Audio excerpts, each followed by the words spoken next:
Over the last 20 years, gaming didn't just lose a few studios, it lost an entire class of games. The weird AA games that sat between indie projects and massive blockbusters slowly disappeared. And that's a huge reason modern gaming feels so different today. Everyone says that modern gaming has a creativity problem, that publishers stop taking risks, that every new release is another sequel, another remake, another live service game chasing the same audience. But I don't think that's what happened. Because over the last 20 years, the gaming industry quietly lost something incredibly important. And most players never even noticed it disappearing. Yet losing it changed almost everything. It's the reason why AAA games became so expensive, why publishers became so obsessed with safe franchises, and why new IPs seem harder to greenlight. Why one disappointing launch can suddenly cost hundreds of people their jobs. These aren't separate problems. They're all connected.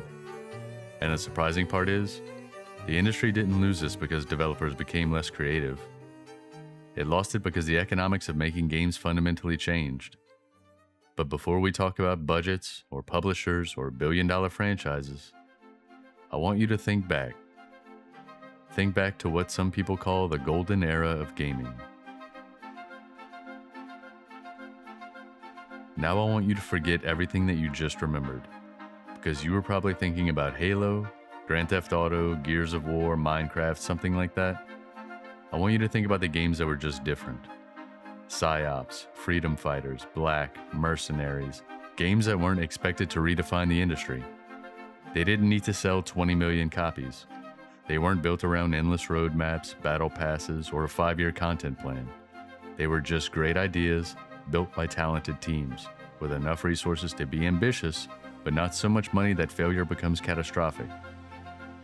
Some became cult classics, some quietly disappeared, some probably haven't crossed your mind in years.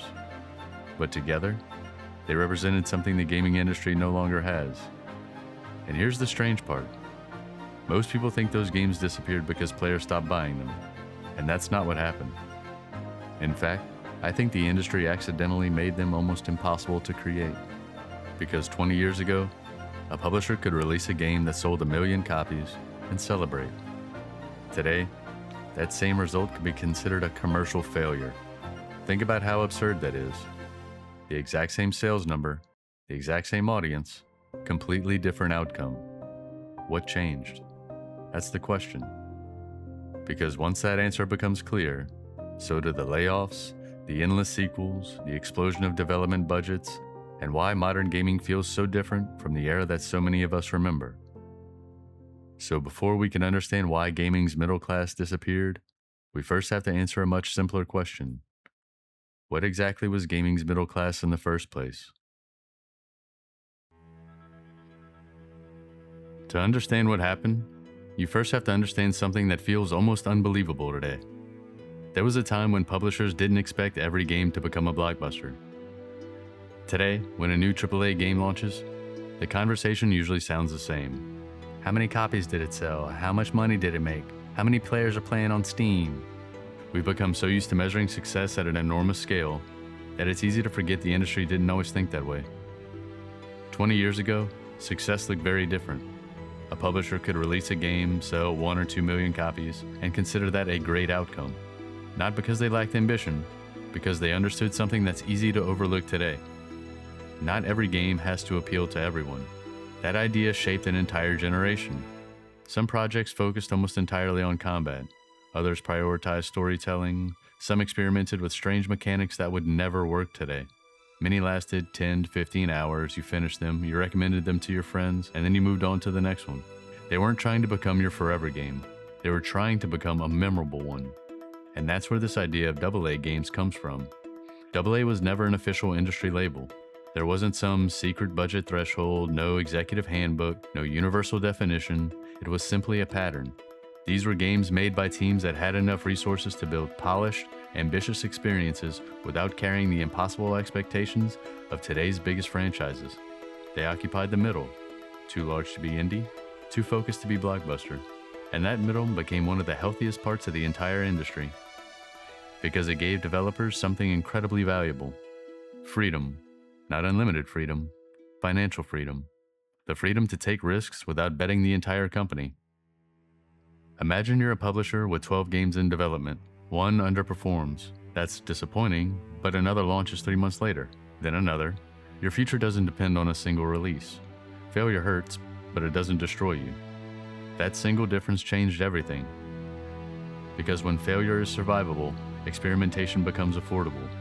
New ideas become easier to approve, unknown studios get opportunities, new franchises have room to grow, some fail, some become cult classics, and every once in a while, one becomes the next major franchise. That's how an ecosystem evolves. Not because every game succeeds, but because failure isn't fatal. Now compare that to today. Imagine spending $300 million on a game, hundreds of developers, 5, maybe 7 years of production, an entire studio's future resting on one launch weekend.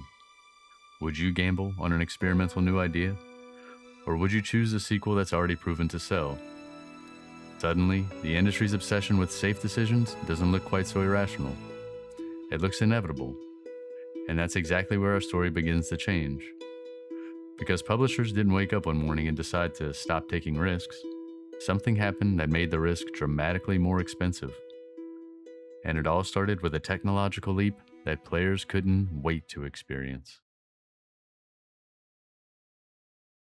So what actually happened?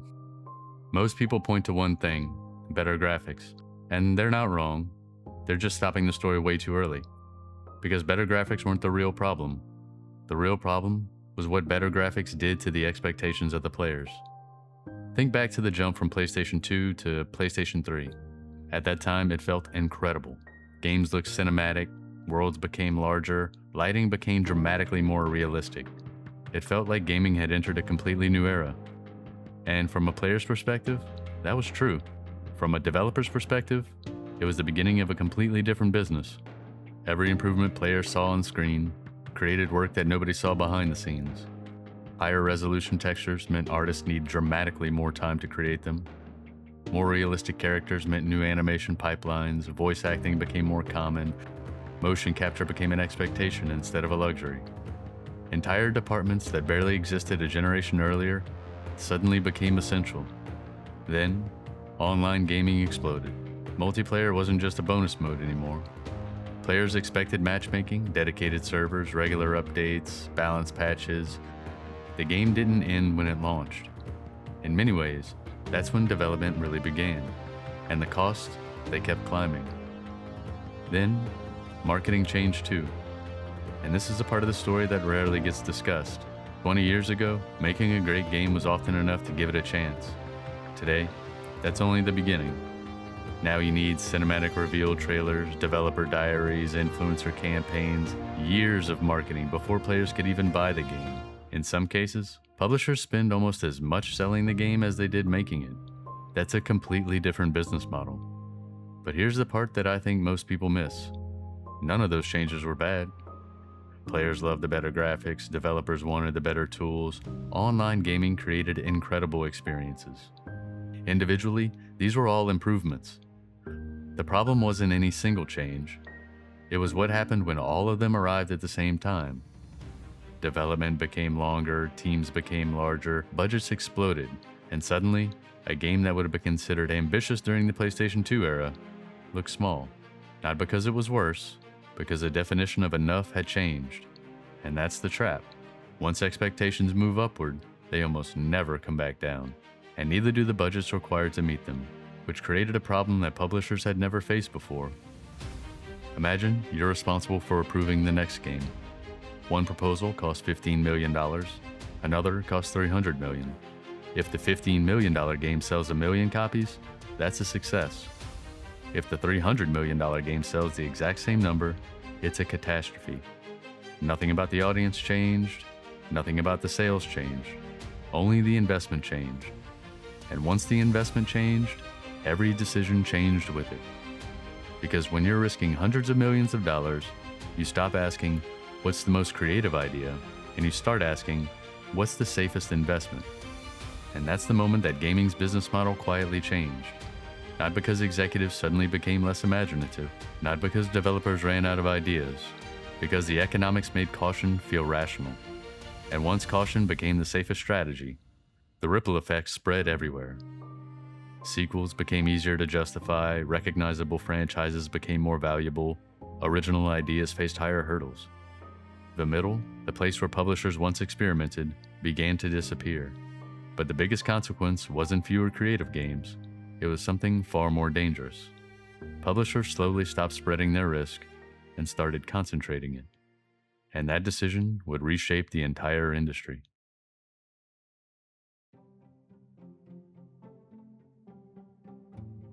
Once game budgets exploded, publishers faced a choice.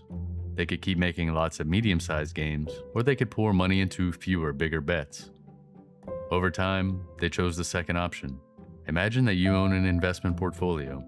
Would you rather have 15 opportunities to succeed, or put almost all your money into 3?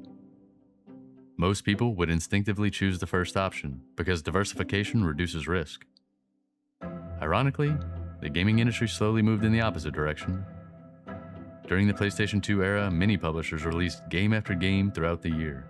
Some were hits, some barely broke even, others quietly disappeared, and that was perfectly acceptable, because no single launch determined the company's future. Failure was distributed. One disappointment didn't erase years of work. Another project was already on the horizon. That environment created something incredibly valuable. It created momentum.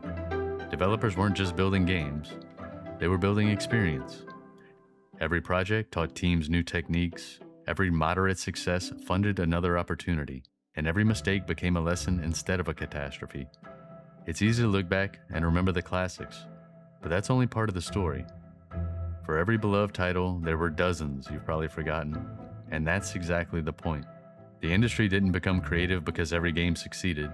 It became creative because it could survive the games that didn't. Take a publisher like THQ. Its strategy wasn't built around finding one game that could carry the entire company for a decade. Instead, it built a portfolio.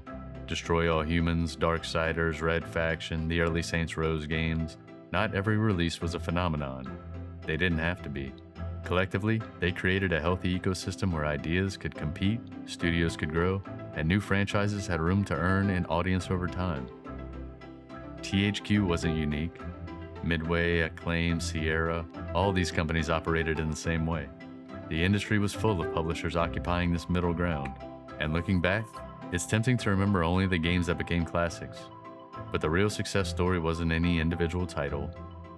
It was the system itself. A system where experimentation was financially sustainable. And then that system began to disappear. Not overnight, but gradually, almost invisibly. Publishers started releasing fewer games each year. 15 became 10, 10 became 6, 6 became 4. Eventually, entire studios existed to support a single project. Think about how dramatic that shift really is. If your studio is only making one game, that game isn't just another release. It's payroll, it's investor confidence, it's everybody's job. And suddenly, every creative decision carries far more weight. You don't just ask, would players enjoy this? You ask, can we afford for this to fail? Those sound similar, but they are not. One question encourages innovation, the other encourages certainty. And certainty usually has a familiar face. Sequels, established franchises, recognizable characters, ideas with a proven audience. That's why so many publishers didn't simply become risk-averse. They became predictably risk-averse. Because the consequence of failure had fundamentally changed. By the mid-2010s, it wasn't unusual for hundreds or even thousands of developers across multiple studios to be working towards a single launch. If everything went according to plan, the rewards could be enormous. But if it stumbled, the fallout could be just as enormous. One delay could cost millions. One disappointing review cycle could shake investor confidence.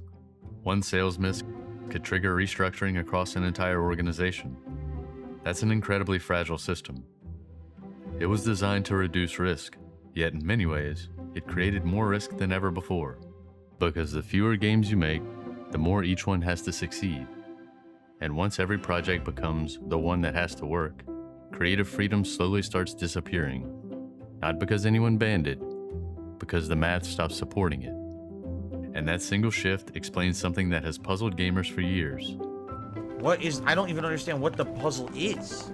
Why do publishers keep returning to the same franchises even when players say they want something new? It's easy to blame a lack of imagination, but imagination was never the scarce resource. Confidence was.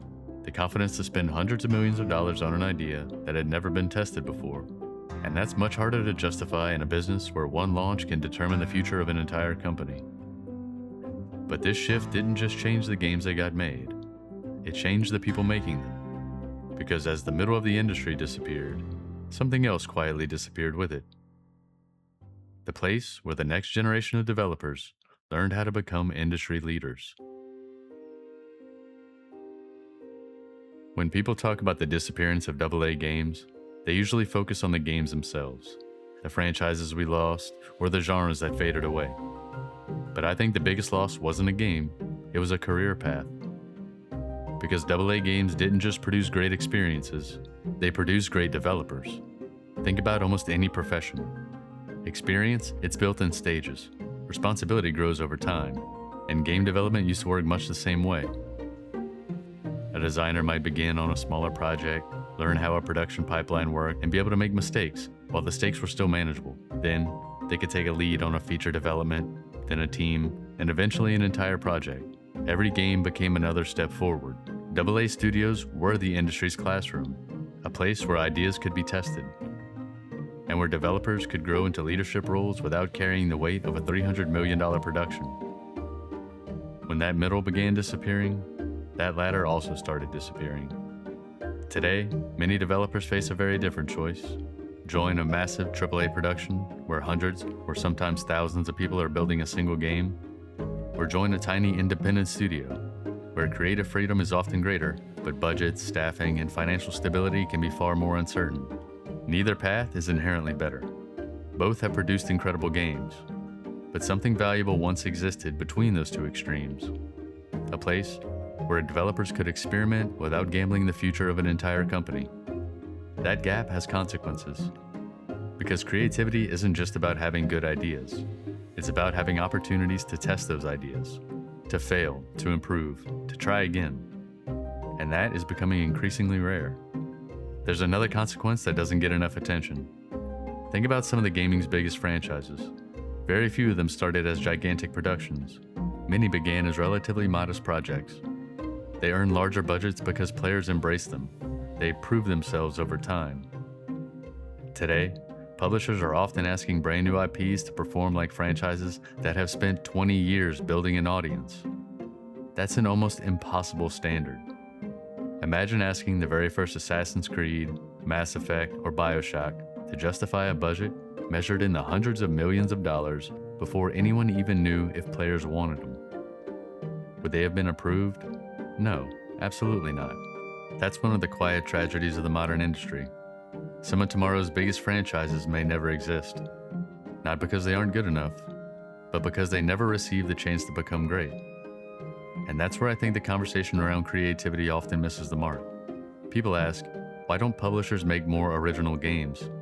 I think the better question is, what kind of business environment makes original games possible? Over the last few years, something has started to change. Not because publishers suddenly became more courageous, not because gamers suddenly changed their taste, because the economics, the very thing that caused the middle to disappear, may finally be shifting once again. And if that's true, the next chapter of this story might be much more optimistic than the last. For a long time, it's felt like there were only two futures for video game development: become an indie studio or become a AAA studio. There wasn't much room in between. Bigger budgets, longer development cycles, larger teams. Every year, the gap between indie and AAA seemed to grow wider. And then something interesting happened. The very technology that helped make AAA games so expensive started making smaller teams dramatically more capable. And I don't think we fully realized what that means yet. Modern game engines are more powerful than they've ever been. Small studios have access to tools that 20 years ago, only the biggest publishers could afford. Photorealistic lighting, advanced animation systems, procedural tools, entire workflows that used to require specialized teams are now built directly into the engine. In other words, the cost of creating an amazing game hasn't disappeared, but the barrier to creating one has become much lower. That's a huge difference. And then there's digital distribution. Years ago, getting your game onto a store shelf meant manufacturing discs, shipping inventory, negotiating with retailers, and hoping there was enough shelf space left just for your game to be noticed. Today, a studio can launch globally through digital storefronts on day one. No warehouse, no trucks, no retail negotiations, just players buying their game. And that fundamentally changes the economics. Studios have also become more flexible. Instead of permanently employing hundreds of specialty teams, many teams now bring in outside partners when they need them. Motion capture, cinematics, character art, entire parts of development can now be scaled up and then scaled back down. The result is something the industry desperately needed. Smaller teams creating games that feel much larger than the size of the studio behind them. And players have responded. Look at Asobo Studios' hit A Plague Tale. Beautiful, focused, narrative-driven. It didn't try to become a never-ending platform. It knew exactly what experience it wanted to deliver. Lies of P is another great example. It proved that polish and thoughtful design can matter more than sheer production scale. And then came Expedition 33, a game that made a lot of people stop and ask, how much did this game cost to make? Because visually, it stood alongside games backed by budgets hundreds of times larger. And even Hi-Fi Rush became an interesting case study. Players loved it, critics loved it. It reminded people that there was still a huge audience for these types of games. Ironically, everything that happened after its release also showed just how difficult these kinds of projects can still be inside corporations chasing massive financial returns. These games aren't succeeding because they're pretending to be AAA. They're succeeding because they understand something the industry spent years forgetting: scope. Every great game doesn't need to become the biggest game. Sometimes the smartest creative decision is knowing exactly what not to build. That might sound obvious, but for years, the industry was moving in the opposite direction. Larger maps, longer campaigns, more systems, more content, more everything. As if more automatically meant better. Players have been sending a much different message. They don't necessarily want bigger games, they want better games, focused games. Games that respect their time and have a clear creative vision, and games that know when they're finished. And that shift in player expectations matters more than people realize, because publishers don't just react to technology, they react to demand. When a small studio makes a game that's successful, it sends a signal to the rest of the industry. Every commercially successful AA style project challenges the assumption that every premium release must become a decade-long platform. It's easy to say that these games are exceptions. I don't think that they are. I think that they're evidence. Evidence that the market never stopped wanting this middle ground. It simply disappeared because the economics stopped supporting it. Now, those economics are beginning to shift again. Not back to the PlayStation 2 era. That world is not coming back. Development is still expensive, players still expect high production values, so AAA games aren't going anywhere. But for the first time in a long time, it feels like there's room for something in between. And if that's true, this isn't just the return of a different kind of game, it's the return of a healthier ecosystem. One where success doesn't always have to mean becoming the biggest game in the world. Because the healthiest industries don't survive on extremes alone. They thrive when there's a strong middle. And that's exactly what gaming has been missing. The question now isn't whether players want those games. I think they already answered that. The real question is, how long will it take the rest of the industry to catch up?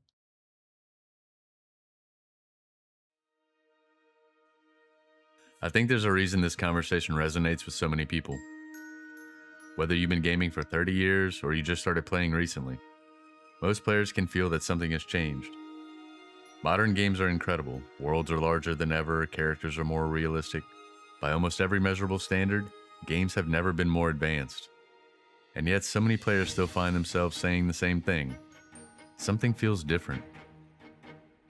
For a long time, I thought that feeling was just nostalgia. Maybe we only remember the best games from the past. Maybe every generation says the same thing. Maybe we're simply looking back through rose-colored glasses. But the more I looked at the industry's history, the less I believe that. Because this isn't really a story about the past.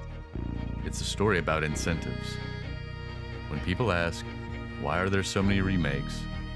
They're really asking about incentives. When they ask, why does a publisher want a live service game? They're asking about the incentives. When another studio announces layoffs, or another studio says a game failed to meet expectations despite selling millions of copies, those are all pieces of the same puzzle. The common thread isn't creativity, it's economics. And that's an important distinction, because if creativity were the problem, there wouldn't be a solution. You can't manufacture imagination, you can't schedule inspiration. But incentives? Those can change. In fact, they already are. We're starting to see smaller studios creating games that rival productions once thought possible only with enormous teams. Players are rewarding focused games instead of endless checklists. Developers have access to tools that would have seemed almost impossible a decade ago. For the first time in years, the direction of the industry feels like it's beginning to shift. Will every publisher suddenly abandon blockbuster games and start focusing on passion projects? No, of course not, and nor should they. AAA games have given us some of the greatest video games ever. This was never about choosing sides. It was never about AAA versus indie. The healthiest gaming industry has always been one where a game of any size has room to succeed. Where tiny teams can surprise us, where mid-sized studios can take creative risks, and where blockbuster productions can push the technology forward. These aren't competing ideas.